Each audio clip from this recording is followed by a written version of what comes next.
Bonjour, une petite vidéo qui explique quels sont les différents types d'habilitation électrique qui existent selon la norme NFC 18510.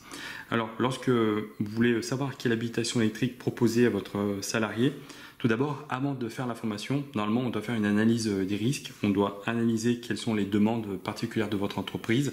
Et en fonction de ces risques, on va vous proposer certains types d'habilitation électrique. Cette vidéo elle est là uniquement pour essayer de comprendre quels sont les différents types d'habilitation électrique, parce que des fois, on a des responsables de services formation qui nous demandent un maximum, alors que si la personne n'est pas électricien, ça ne sert à rien de lui proposer certaines habilitations électriques.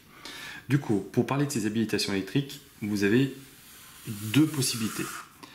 Soit votre salarié il va faire des travaux, donc c'est de la création, c'est-à-dire que de la création de lignes. Par exemple, on va rajouter des machines-outils, on va rajouter un four, on va rajouter une climatisation, on va rajouter des prises, et ce qui nécessite l'intervention dans l'armoire électrique, rajouter des disjoncteurs magnétothermiques, rajouter des disjoncteurs éventuellement différentiels, enfin tous les appareils de protection qui vont assurer la sécurité des machines-outils que vous allez rajouter. Et donc là, ce sont des travaux de création, c'est-à-dire que c'est pris dans le temps et on a le temps de réfléchir à savoir comment est-ce qu'on allait effectuer ces travaux. Ou alors, soit ça va être de l'intervention, c'est-à-dire de courte durée, et donc là, ce sera plutôt du dépannage, c'est-à-dire que il y a un problème et on envoie un salarié régler ce problème. Donc déjà, il faut que vous différenciez bien si jamais vous voulez faire des travaux ou de l'intervention, voire les deux, mais ce seront des habilitations électriques qui seront totalement différentes. On va juste s'attarder un petit peu sur les travaux de création, puisque comme il y a un travail en amont, il va falloir organiser tout ce travail par rapport à la création. Alors, juste dans les principes de prévention, lorsqu'il y a une création dans une entreprise, vous savez qu'on maintenant on ne rentre plus dans les entreprises comme ça, il faut élaborer un protocole de sécurité, on va vérifier les habilitations électriques, etc., etc. Celui qui est le grand chef de tous les travaux à l'intérieur de l'entreprise, c'est bien sûr le chef d'entreprise, qui lui doit donner tous les moyens pour assurer la sécurité dans son entreprise, de ses salariés et surtout des intervenants extérieurs. Du coup, par exemple, dans une très grosse entreprise, si jamais vous voulez rajouter une climatisation ou rajouter des machines-outils, le chef d'entreprise, il va demander au chargé d'exploitation. En fait, c'est la personne qui va organiser ses travaux, qui fera des devis, qui fera une analyse de risque. Et donc, lui, c'est le chargé d'exploitation. Il va définir quels sont les différents types d'habilitation électrique nécessaires, à quelle période, il fera les devis, il prendra les bons électriciens et il va organiser tout ça pour que la production ne soit moins impactée possible. Et donc lui, il est là pour analyser le risque électrique. Voilà. Une fois que tout est déterminé, il va demander au chargé de travaux, donc c'est la personne qui va organiser les travaux, qui va vérifier que tout le monde ait bien son habilitation électrique, que le jour où commencent les travaux, tout le monde puisse travailler en sécurité. Et donc celui-là, il va être plus là pour vérifier tout ce qui est consigne de sécurité, que le personnel travaille avec des gants, des VAT, toutes ces choses comme ça. Et donc lui, on va l'appeler le chargé de travaux.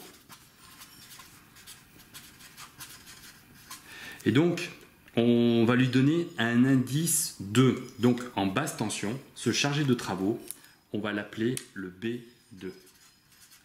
Et donc, celui-là, il est là uniquement pour vérifier que tout le monde sait bien ses habilitations électriques. Il est là pour faire respecter tout ce qui est les travaux électriques, que tout le monde travaille en sécurité. Et surtout, il est responsable de l'équipe qui va intervenir pour effectuer ces travaux avec la coupure électrique, etc., etc. Avant de faire intervenir l'électricien, on va demander à une personne de couper l'électricité et de donner l'assurance que cette personne pourra travailler en sécurité. Et du coup, cette personne, on va l'appeler, c'est le BC, c'est le chargé de consignation. Le fait de consigner, c'est le fait de couper l'électricité et de donner l'assurance après vérification qu'il n'y ait pas d'électricité à l'intérieur du réseau électrique. Donc le chargé de consignation, lui, aura l'indice BC en basse tension. Et ensuite, on va faire intervenir l'électricien. Et donc, c'est celui qui va tirer les câbles, qui installera éventuellement le disjoncteur et qui travaillera selon les règles de l'art. Donc, lui, il est forcément électricien. Et la personne qui va effectuer ces travaux, on appelle ça un exécutant électricien. Et celui-là, il aura l'indice B1. Donc, on voit que dans le cadre de travaux, certains travaux ne peuvent être réalisés que par des personnes qui sont électriciens, notamment le B2, forcément électricien, avec une expérience d'électricien, le BC, forcément électricien, et le B1, forcément électricien. Voilà. Donc si jamais dans votre entreprise, vous ne devez pas créer des travaux ou des choses comme ça, du coup, tout ce qui est B1, B2, BC, laissez tomber, ça ne sert à rien. Donc si je reviens à mon habilitation électrique, si je commence par tout en haut, on va appeler ça le chargé de travaux.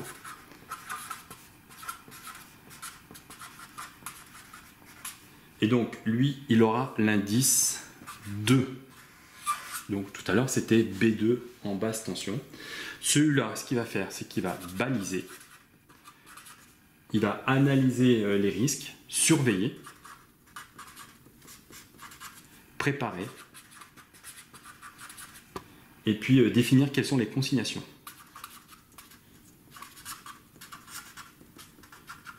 Voilà, donc cette personne est forcément électricien. Ensuite, le chargé de consignation,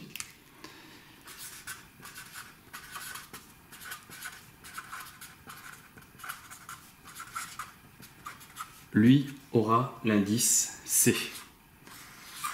Et donc, celui-là, il ne réalise que les consignations, c'est-à-dire qu'il donne l'assurance qu'il y a une coupure électrique et qu'il n'y a plus d'électricité dans le réseau. Après vérification.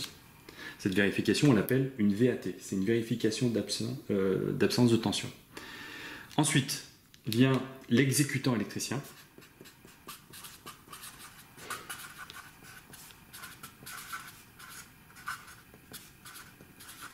Et lui, il aura l'indice 1.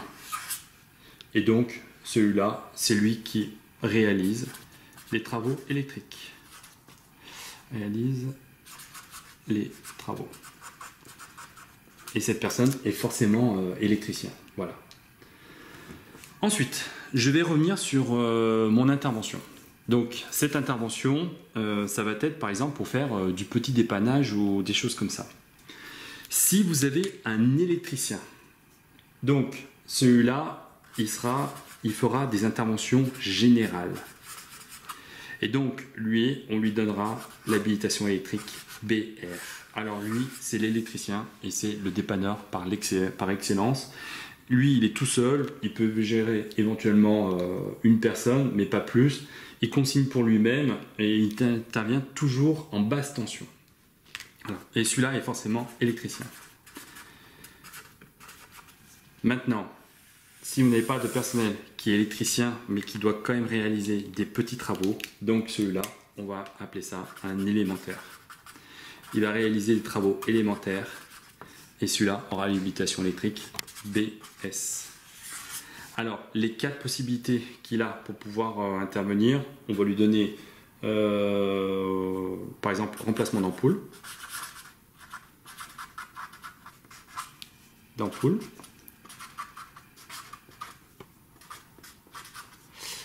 Il pourra réarmer un disjoncteur. Il pourra brancher un boîtier en attente. Alors, c'est quoi ces boîtiers en attente? C'est-à-dire que par exemple, pour changer un chauffe-eau, il ira dans la boîte de dérivation, il pourra couper l'électricité, débrancher les câbles et brancher un autre chauffe-eau. Il pourra également remettre une prise dans son socle et remettre un interrupteur. Voilà. Et donc ça, ce sont tout ce qui est autorisé par rapport au BS. Et donc on voit que les habilitations électriques, ceux-là, obligation d'être électricien, celui-là, obligation d'électricien, et celui-là, c'est pas d'obligation d'être un électricien. Alors, qu'est-ce que l'on peut avoir également en travaux? Ce sont par exemple des travaux d'élagage. C'est-à-dire, ou alors par exemple une personne qui va surveiller un tractopelle qui va travailler à proximité de câbles électriques auquel il y a un risque électrique. Du coup, que ce soit un chargé de chantier ou une personne non électricien, on va lui donner l'habilitation électrique 0. Alors, si la personne est non électricien,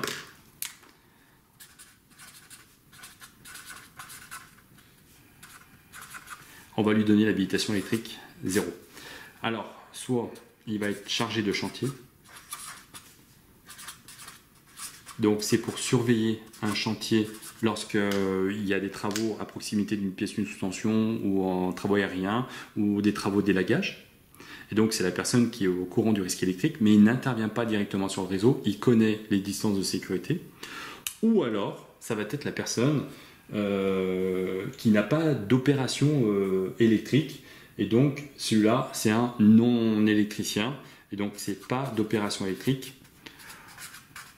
On le mettra lorsque par exemple vous devez rentrer dans un local électrique pour faire des travaux de peinture, ou par exemple il y a un vérificateur d'extincteur, il n'a pas l'habilitation électrique, il doit rentrer dans votre établissement, dans le local électrique pour vérifier les extincteurs. Cette personne va accompagner le vérificateur d'extincteur et lui donner les zones auxquelles il a le droit d'intervenir. En fait, c'est un peu une habilitation électrique de substitution où la personne prend en charge une autre personne et lui donne l'autorisation de rentrer dans un local électrique en veillant à toutes les règles de sécurité. Donc, on voit que ces trois-là, obligation d'être électricien, et celui-là, c'est non électricien.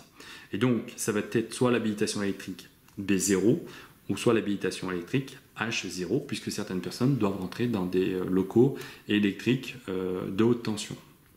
Alors, pour en revenir au BR, donc celui-là, il peut consigner pour lui-même.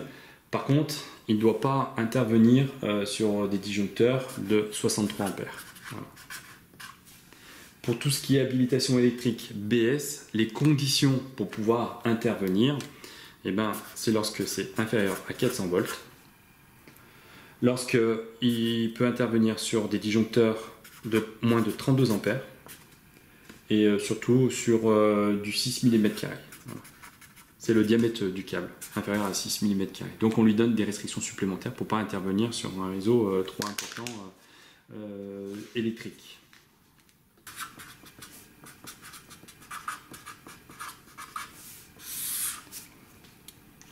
Alors pour en revenir aux habilitations électriques et savoir quelle est la première lettre, puisque là on a défini essentiellement la deuxième lettre, il est important de savoir quel domaine électrique de tension on travaille.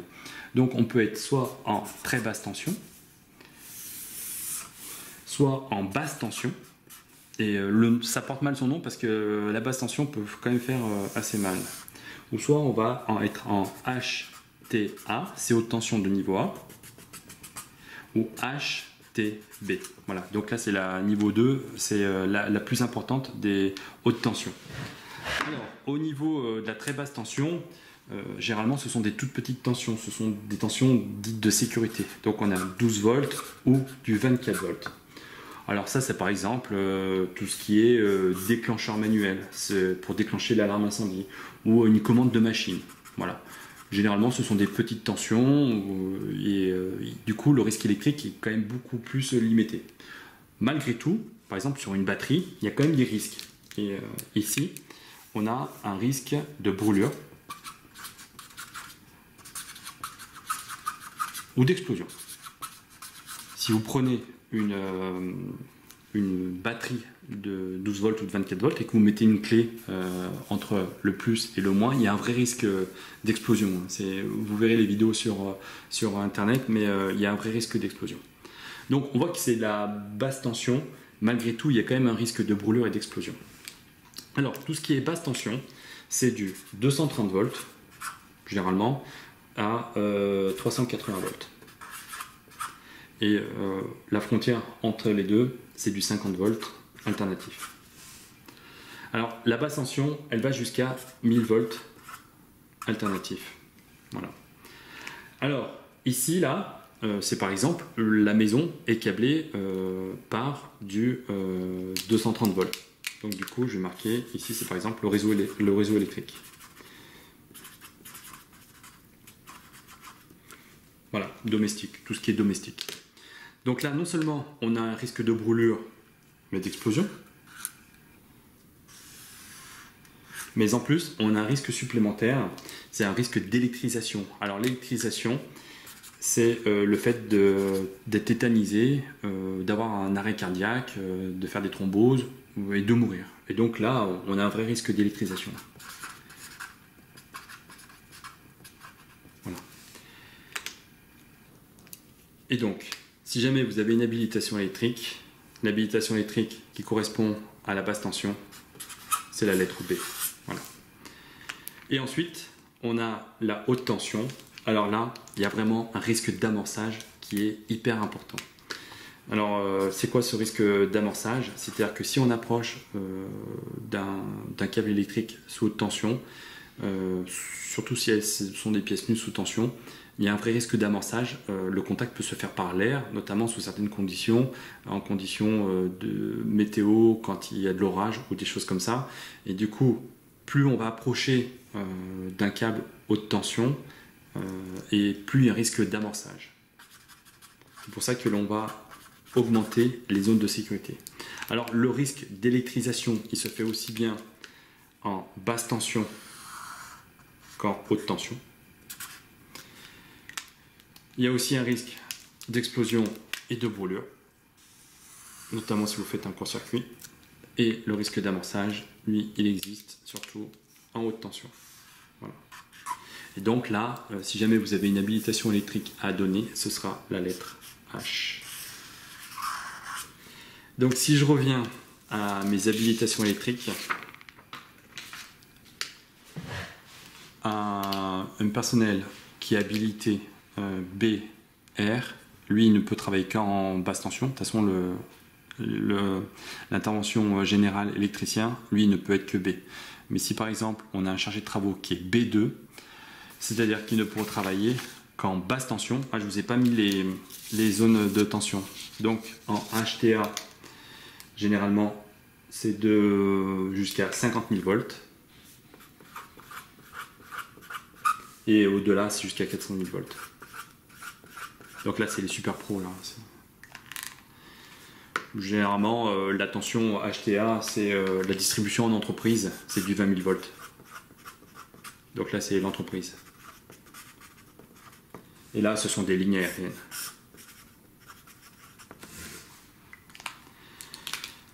Donc, une personne qui est formée B2 ne pourra intervenir que sur de la basse tension, c'est-à-dire du 230 volts et du 380, ou entre 50 volts et 1000 volts, et sera chargé de travaux. Et la personne qui doit intervenir dans une armoire électrique haute tension, il sera peut-être H0, parce qu'il sera non électricien, mais on lui autorise à intervenir à proximité de pièces sous tension. Alors, on a une autre habilitation électrique. Alors, dans quel cas est-ce qu'on peut la prendre, cette habilitation électrique? C'est par exemple des personnes qui doivent couper l'électricité d'une entreprise en cas d'incendie. Ou ce sont des manœuvres de techniciens qui ne sont pas forcément électriciens, mais qui ont les connaissances, les compétences, et du coup, on va leur donner un protocole d'intervention pour pouvoir intervenir à proximité, enfin, dans ce qui ne rentre pas dans le cadre réglementaire. Du coup, ces habilitations électriques, je vais les marquer ici, on va leur donner la lettre E. Donc, ce sont des personnes habilitées spéciales et on va leur donner une habilitation électrique un petit peu spécifique où on leur donnera l'autorisation de pouvoir rentrer dans les zones de danger en fonction d'un protocole ou en fonction d'une procédure qu'ils devront appliquer. C'est par exemple pour couper l'électricité d'une entreprise, ils auront le droit d'entrer dans une armoire électrique, un transformateur électrique et de couper l'électricité selon la procédure et avec le matériel spécifique. Du coup, ces personnes-là, on leur donnera la lettre E. Et donc, on peut avoir différentes habilitations électriques au niveau du E. Ça peut être manœuvre, ça peut être toutes ces habilitations électriques qui commencent par la lettre E. Voilà. Donc, la première lettre, si par exemple, je prends une habilitation électrique H0, donc la première lettre correspond au domaine de tension. Donc ici, il pourra travailler en HTA ou HTB. Et la deuxième habilitation électrique correspond à une personne qui est non électricien auquel on va autoriser la rentrée dans un transformateur électrique. Alors, dans quel cas est-ce qu'on peut donner cette habilitation électrique? C'est par exemple du personnel de maintenance d'un centre de soins ou d'une maison de retraite qui, une fois par trimestre, doit tester le groupe électrogène. Du coup, ces gens-là, on va les autoriser à rentrer selon une procédure et des règles de sécurité dans un transformateur, pourront couper l'électricité. Donc ça veut dire que s'ils appliquent la procédure, il n'y a aucun danger, et vérifier le démarrage du groupe électrogène. Alors ensuite, on peut avoir d'autres habilitations électriques, on peut avoir une troisième lettre, on va leur donner les lettres V, tout ce qui est voisinage, tout ce qui est T, donc ce sont les travaux sous tension, et puis N éventuellement, c'est tout ce qui est nettoyage. Et tout ce qu'on ne sait pas faire, on mettra la lettre X. Du coup, si vous avez une personne qui est habilitée électrique H0V, c'est-à-dire qu'on va lui donner l'autorisation d'intervenir au plus proche de la source de danger, c'est-à-dire au plus proche des pièces sous tension. Donc voilà un peu un petit récapitulatif de tout ce qui est habilitation électrique, sachant que quelqu'un qui est BS est forcément B0. Donc si vous n'avez que des opérations élémentaires à effectuer, autant partir sur une habilitation électrique BS, sachant que derrière, on peut faire une habilitation électrique BE manœuvre, c'est-à-dire qu'on va lui donner, on pourra lui autoriser certaines choses à faire qui ne rentrent pas dans une procédure réglementaire, mais auquel il pourra travailler de façon à être en sécurité. Voilà. Si jamais vous avez des petites questions ou des petits points à rectifier, n'hésitez pas à nous solliciter et à poser toutes vos questions.